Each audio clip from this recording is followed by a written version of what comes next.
Hey, hey, happy Thrive Thursday, Success and Fulfillment Circle family. I am so excited to be here with you guys today. And what I have to share as our Thrive Thursday training tip is something that I think you guys are going to find really helpful for a variety of reasons. When we're talking about, okay, so the title, as you've seen, is Facts Tell and Stories Sell. So I'm talking about this because the copy that we write for all of the, as examples as real estate agents, the properties we're trying to sell, we obviously write copy for all of those properties. And also anytime we're trying to market not only the you know, things that we have that we're trying to sell as far as our inventory, but also when we're working on like copy for our websites or for, essentially the things we need to sell ourselves and sell our own brands, right?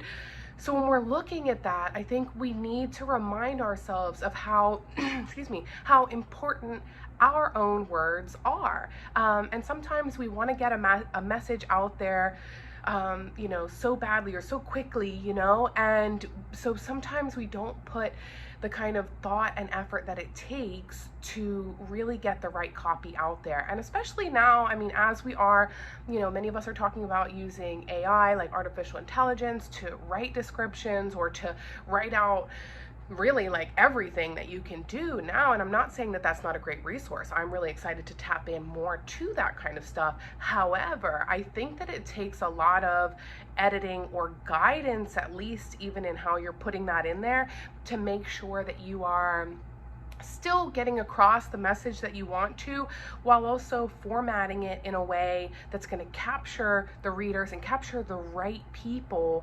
that you're trying to reach for your product, right?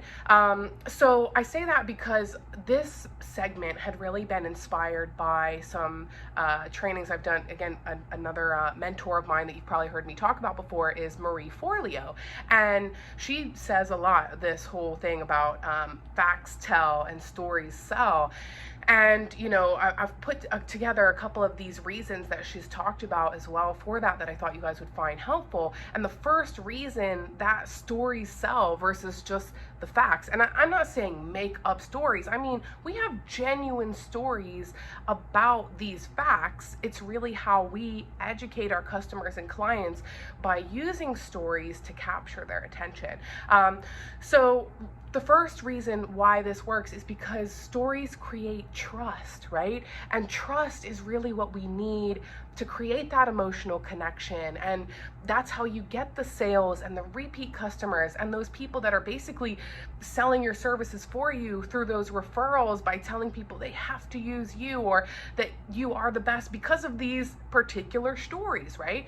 And they feel like when they're reading things from you, that you're speaking directly to them. You understand them because you're telling a story that they could see themselves in, or that they have experienced before, or that they, something like that. That's what really taps into that emotional connection.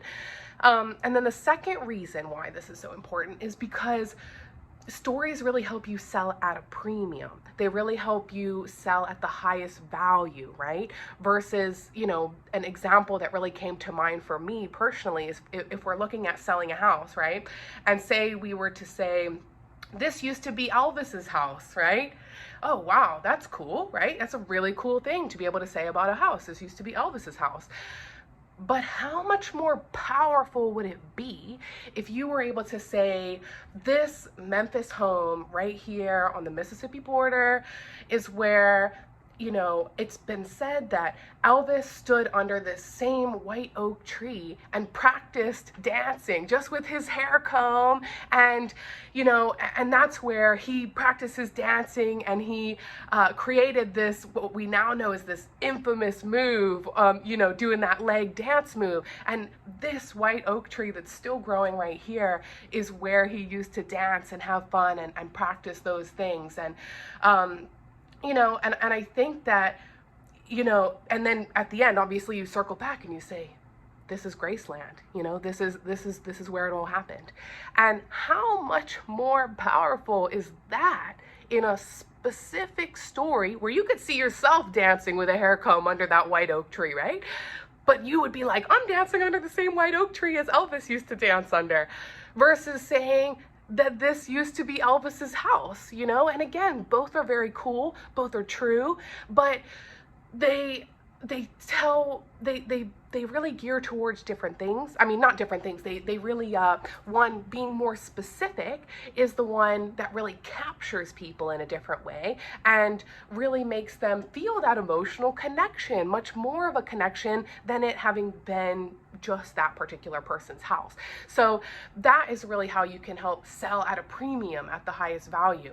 And, you know, the third reason that this really works is because this is how you stand out in a crowded marketplace. Say that 10 different people had that same property on the market and all of them started with, this used to be Elvis's house. And then you're the one that tells that story about specifically the dancing under that white oak tree. And so because of that, they would go towards you. They'd say, this person really knows what they're talking about, and they're passionate about what this home really means. And, you know, I'd like to talk to them more and learn more about it, right? So really, that's how you are reminded that those stories sell with the facts backing them, but you really need to be able to word it in a way that you are going to capture those right people. So, and you know, there's really an art of writing these things, right? I mean, it's not something that we get right off the bat, but, you know, I'd be happy to talk to you guys more one-on-one on those, you know, really specific ways if you're looking for any guidance on that.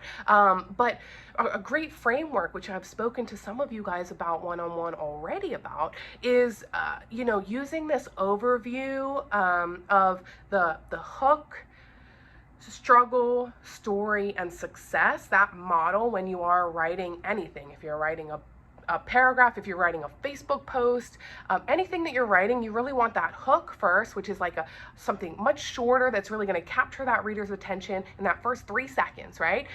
And then you've got that struggle and story part, you know, that really should be the longest segment. And again, you know, I'm happy to dive more in this with you guys at another time, but the story segment of it really should be the longest, because that is where people will see what part resonates with them. That's where they'll see how this will make a difference in their life or their business. And that's where they're going to get most of the real valid information from you. I think the video that I did, the Thrive Thursday with the 3-3-3 rule, if you guys want to go back and have a review of that, that's what kind of dives a little bit deeper into some of this as well.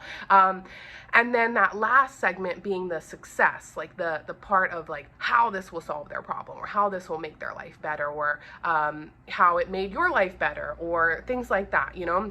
And I think when you look at how to do those, the best way is kind of the percentage of how much you're putting towards each of these segments. You really only want like the length of it, like 10% is the hook, the 80% is really that struggle and story segment, and then that success at the end being only another 10%. So you really want the bulk of it to be that story segment, because like I've been saying, this is where, like we're saying, the facts tell, but the stories sell. So guys, I really hope this was helpful for you, and I would love to hear any feedback, or, you know, even if you've noticed, have a look and let me know if there's any particular posts that you've seen that you realize that the copy really caught your attention in a different way from other things that you've been reading or seeing, and maybe use that as an example or share with me so that I can be aware of it as well. But you know, I'd love to hear any of your comments of things in this particular video that you found helpful, as always.